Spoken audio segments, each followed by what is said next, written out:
इस वीडियो में योनियों अथवा सीपी के बारे में संपूर्ण जानकारी वीडियो और चित्र के माध्यम से आपको समझाऊंगा। तो जो सीपी है अथवा योनियो है, यह संघ मोलस्का के पैलिसिपोडा वर्ग की जंतु है। संघ मोलस्का के पैलिसिपोडा वर्ग की जंतु है। पैलिसिपोडा वर्ग को बाइवेल्विया वर्ग भी कहा जाता है। बाइवेल्विया वर्ग, चूंकि बाइवेल्विया वर्ग की जंतु है इसीलिए इसे बाइवॉल्व के नाम से भी जाना जाता है। सीपी अथवा योनियों को बाइवॉल्व भी कहा जाता है। और योनियों अथवा सीपी तालाबों, झीलों, नदियों आदि के किनारे रेत या नम मिट्टी में धंसी हुई पाई जाती है। जैसा कि आप लोग वीडियो में देख रहे हैं, इसका अधिकांश भाग रेत में धंसा हुआ होता है या मिट्टी में धंसा हुआ होता है और खोल या कवच का थोड़ा सा भाग ऊपर दिखाई देता है, या कहिए कि थोड़ा सा भाग ही रेत या मिट्टी के ऊपर निकला रहता है। जंतु विज्ञान की भाषा में इसे लेमिलिडेंस कहा जाता है। अगर जंतु विज्ञान की भाषा की बात की जाए तो जंतु विज्ञान की भाषा में इसे लेमिलिडेंस के नाम से जाना जाता है। इनका शरीर कोमल होता है और पूरा शरीर इसी कैल्सीकृत द्विकपाटीय अथवा बाइवेलेंट खोल के अंदर बंद रहता है। अच्छा, द्विकपाटी क्यों कहते हैं? क्योंकि इसमें देखिए दो कपाट होते हैं, एक इधर वाला, ये वाला, और एक इधर वाला। दोनों कपाटों के अंदर ये पूरा बंद रहता है, कोमल सा शरीर इसका। और खोल जो होता है, जो कपाट होता है, मोटा तथा कठोर होता है। ये खोल बहुत ही मोटा है, कठोर है और दो समान पार्श्व कपाटों का बना होता है। और दोनों जो कपाट होते हैं ये बराबर होते हैं, समान होते हैं। और ये दोनों कपाट पृष्ठतल पर, देखिए ये जो है पृष्ठतल है और इसी पृष्ठतल पर एक कब्जा संधि या हाइंग जॉइंट्स के द्वारा एक दूसरे से जुड़े होते हैं। कब्जा संधि या हाइंग जॉइंट्स के द्वारा एक दूसरे से जुड़े हुए हैं। सुदृढ़ पेशियों के द्वारा ये कपाट खोले व बंद किए जा सकते हैं। इसके अंदर जो जीव होता है उसमें सुदृढ़ पेशियां होती, अच्छी सी पेशियां होती हैं और उन्हीं पेशियों के द्वारा ये कपाट खुल जाते हैं और बंद हो जाते हैं। दोनों कपाटों के जो अग्र पृष्ठ भाग हैं, इन अग्र पृष्ठ भाग में एक सफेद सा फूला हुआ क्षेत्र आपको दिखाई दे रहा है। जो इंटीरियर डॉर्सल पार्ट है, इसमें एक सफेद सा फूला हुआ क्षेत्र है, इसे अम्बो कहते हैं। अम्बो। यदि आप वीडियो में अम्बो को न समझ पा रहे हो तो इधर रेखा चित्र में आप देखिए, इस डायग्राम में मैं आपको दिखा रहा हूँ, ये है अम्बो। इसे अम्बो कहा जाता है। मतलब एक उभरा हुआ फूला हुआ क्षेत्र होता है दोनों कपाटों पर, तो उसे ही अम्बो कहा जाता है। और शेष कपाट पर जो बाकी कपाट है, अम्बो के सकेंद्रीय बहुत सी धारियां आपको देखने को मिल रही हैं। ये दोनों जो भाग हैं, दोनों जो कपाट हैं, इन दोनों कपाटों में देखिए ये जो बाकी जो अम्बो है उसको छोड़ करके, ऊंचाई वाले को छोड़ करके शेष भाग की बहुत सारी इसमें देखिए धारियां आपको दिखाई दे रही हैं। इन्हें वृद्धि रेखाएं कहा जाता है या लाइंस ऑफ ग्रोथ कहा जाता है। चाहे आप वृद्धि रेखाएं कहो, चाहे लाइंस ऑफ ग्रोथ कहो, बहुत सी लाइनें होती हैं। और खोल के समान मेंटल में भी दो पल्ले होते हैं। अगर इसके मेंटल की बात की जाए तो खोल होता है, इसके बाद में इसके शरीर पर मेंटल होता है, लिफाफे नुमा रचना। मैंने जब पायला समझाया था और संघ मोलस्का के लक्षण समझाए थे उसमें बताया था, तो वो जो मेंटल है उसमें भी दोनों पल्ले होते हैं। क्योंकि शरीर के ऊपर चारों ओर रहता है तो उसके ऊपर भी इसी तरह से दोनों पल्ले होते हैं, जैसे कवच के दोनों पल्ले होते हैं, जो शरीर को पूरी तरह बंद किए रहते हैं। उसी के अंदर शरीर उसका पूरी तरह से बंद रहता है। शरीर एवं मेंटल के बीच की जो गुहा होती है, यानी शरीर है और उसके मेंटल जो है उसके बीच में जो गुहा है उसे मेंटल गुहा कहा जाता है या मेंटल कैविटी कहा जाता है। और उसी में श्वसन के लिए एक जोड़ी क्लोम पाए जाते हैं अथवा गिल्स पाए जाते हैं। यानी उसी के बीच में जो मेंटल गुहा है, जो मेंटल कैविटी है, उसी में श्वसन के लिए एक जोड़ी क्लोम होते हैं अथवा एक जोड़ी गिल्स पाए जाते हैं। यदि जीवित योनियों को लेकर एक पानी से भरे जार में कुछ समय के लिए बिना हिलाए ऐसे ही रखा रहने दें, जैसे कोई जीवित योनियो हो, ये जो बंद वाली हम दिखा रहे हैं इसी तरह से जीवित वाली होती है, उसी के अंदर जीव रहता है। तो अगर इसको क्या करें कि पानी के अंदर डाल दें और हिलाएं ना पानी को, तो इसके आगे भाग से दोनों कपाट के बीच से खूंटी के आकार के मांसल पाद निकल आते हैं। इसके मांसल पाद कैसे होते हैं? खूंटी जैसे होते हैं, मांसल फूट जो होते हैं, और वो फूट निकल आते हैं जो योनियों को मिट्टी में धंसने और धीरे धीरे चलने में सहायता करते हैं। वो क्या करते हैं? मिट्टी में इसको धंसा भी देते हैं और धीरे धीरे चलने में सहायता भी करते हैं। और खोल के पिछले सिरे पर कब्जा संधि के थोड़ा पीछे कभी कभी दो नालियां बाहर निकलती हुई भी दिखाई देंगी। जो खोल है जहां पर कब्जा संधि मैंने बताया है, इस कब्जा संधि के थोड़ा पीछे कभी कभी दो नालियां भी बाहर निकलती हुई दिखाई देंगी, और ये अपवाही व आवाही साइफन कहलाती हैं। इन्हें क्या कहा जाता है? अपवाही या आवाही साइफन। एक्सहेलेंट या इनहेलेंट साइफन कहा जाता है इनको। एक्सहेलेंट साइफन देखिए ये वाली है, इनहेलेंट साइफन ये वाली है। इसमें मैंने आपको दिखाया हुआ है जो डायग्राम है, इससे आप देख सकते हैं इसको। और श्वसन के लिए पानी की धारा आवाही नाल द्वारा मेंटल गुहा के अंदर जाती है। यानी जो आवाही नाल है या इनहेलेंट सिफॉन है, इसमें श्वसन के लिए पानी की धारा मेंटल गुहा के अंदर जाती है। और अपवाही जो नाल है, एक्सहेलेंट सिफॉन है, इसके द्वारा बाहर निकलती है।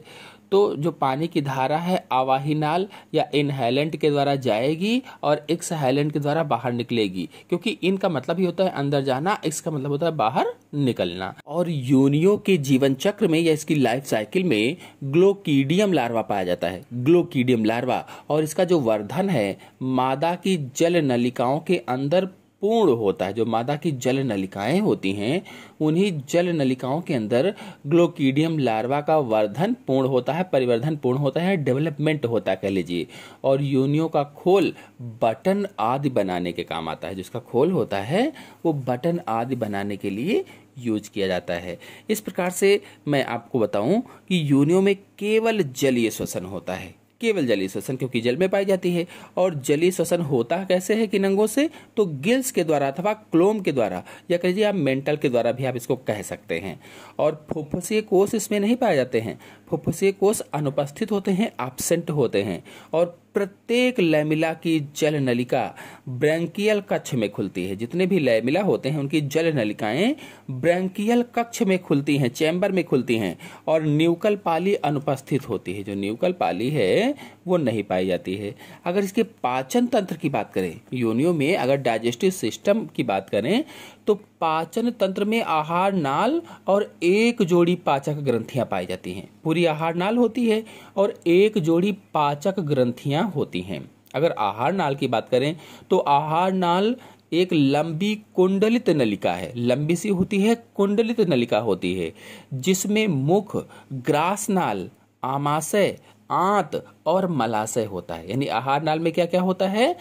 मुख होता है, ग्रास नाल, आमाशय, आंत और मलाशय होता है। अगर इसमें से मुख को देखा जाए तो मुख एक अनुप्रस्थ पट्टीनुमा छिद्र होता है, अनुप्रस्थ पट्टीनुमा छिद्र, जो कि देह के अग्र छोर पर होता है। जो देह होती है उसके आगे की तरफ होता है और अग्र अडक्टर पेशी के अधर सतह पर स्थित होता है। अग्र अडक्टर जो पेशी होती है उसके अधर सतह पर पाया जाता है। और मुख के दोनों तरफ एक जोड़ी त्रिकोणीय, त्रिकोणीय कहा गया है, मांसल, चपटे, सीलिया युक्त ओष्ठीय पैल्प पाए जाते हैं।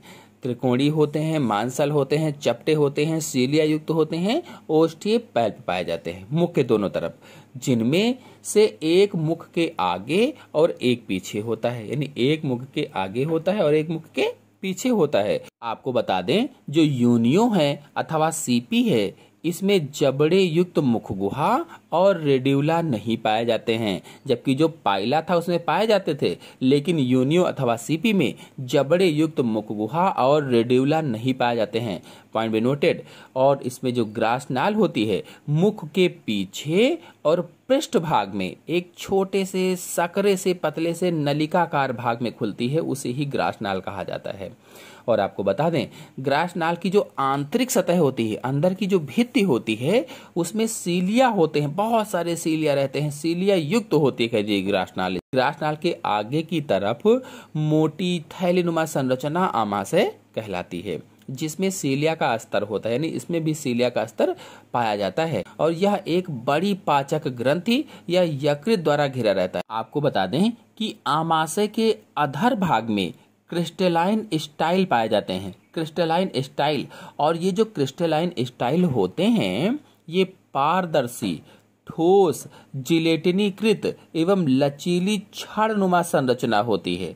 पारदर्शी होते हैं, ठोस होते हैं, जिलेटिनीकृत और लचीली छड़नुमा संरचना है जो कि आमाशय की कोशिकाओं से स्रावित होती है, निकलती है। और क्रिस्टलाइन स्टाइल में प्रोटीन की मैट्रिक्स पाई जाती है।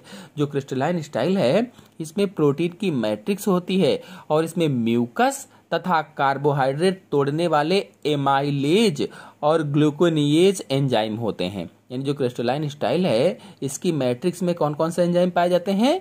एमाइलेज और ग्लूकोनिएज एंजाइम पाए जाते हैं। जो एमाइलेज है ये प्रोटीन अणुओं पर संघनित रहता है, जमा रहता है कह लीजिए। और स्टाइल आमाशय की सीलिया द्वारा घूमता है। जो सीलिया होते हैं आमाशय में उसके द्वारा ये स्टाइल घूमता है, जिसमें अग्र स्वतंत्र सिरा एमाइलेज निकालता है। इसका अग्र स्वतंत्र सिरा जो होता है वो एमाइलेज का श्रावण करता है ताकि आमाशय में स्टार्च पाचन हो सके, यानी उसका आंशिक बहुकोशिकीय पाचन हो सके। अब अगर इसके आंतों की बात की जाए तो आमाशय का पश्च सिरा आंत में खुलता है। जो आमाशय का पीछे का सिरा है वो आंत में खुलता है और ये नीचे की ओर जाकर विसरल मांस में एक कुंडली बनाता है जहां पर जननांगों से घिरी होती है। जो कुंडली है वो जननांगों से घिरी होती है और फिर ऊपर आती है। आंत्र मलाशय में वापस घूम जाती है और फिर मलाशय एक पेरिकार्डियम के पीछे की ओर होता है। जो मलाशय है ये पेरिकार्डियम के पीछे की तरफ होता है।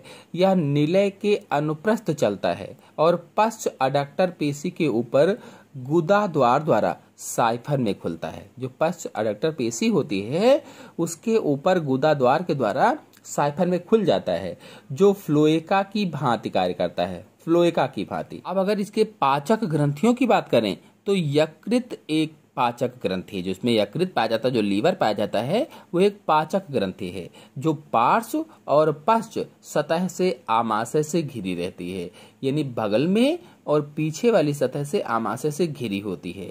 और यह एक बड़ी गहरे भूरे रंग की या हरे रंग की युग्मित संरचना होती है। गहरी भूरे रंग की या हरे रंग की जुड़ी हुई संरचना होती है और यह कई नलिकाओं के द्वारा आमाशय के पीछे भाग में खुलती है। कई नलिकाएं होती हैं उनके द्वारा आमाशय के पीछे भाग में खुल जाती है।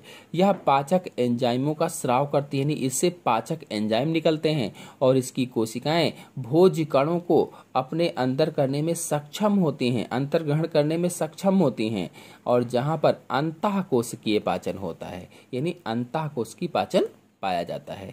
अगर भोजन ग्रहण करने की बात करें तो भोजन ग्रहण करने में योनियों के भोजन में छोटे छोटे पौधे, प्रोटोजोवा और कार्बनिक अपशिष्ट शामिल हैं। ये भोजन क्या क्या करता है? छोटे छोटे से पौधे होते हैं, कुछ प्रोटोजोवंस होते हैं और कार्बनिक अपशिष्ट पदार्थ होते हैं।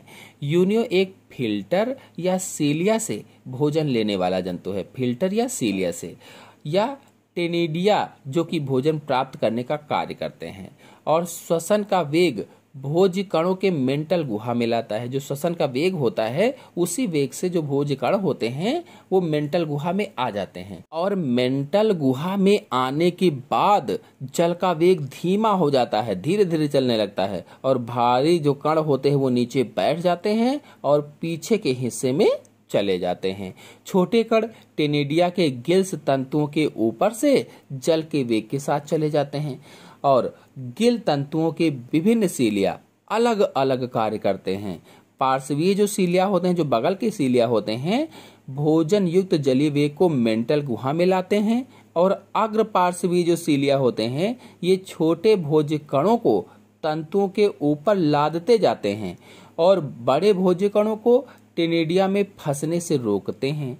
अब अग्रसीलिया भोज्य कणों को इकट्ठा करके टेनिडिया की सतह पर स्थित ऊपरी व निचली भोजन खांचों में भेजते रहते हैं और टेनिडिया म्यूकस स्रावित करता है। जो टेनिडिया है इससे म्यूकस निकलता है जिसमें भोज्य कण फंसकर धंसाकर मांस या गुच्छा बनाते हैं जो कि मुख की ओर एक पृष्ठ एवं अधर भोजन खांचों में आ जाता है।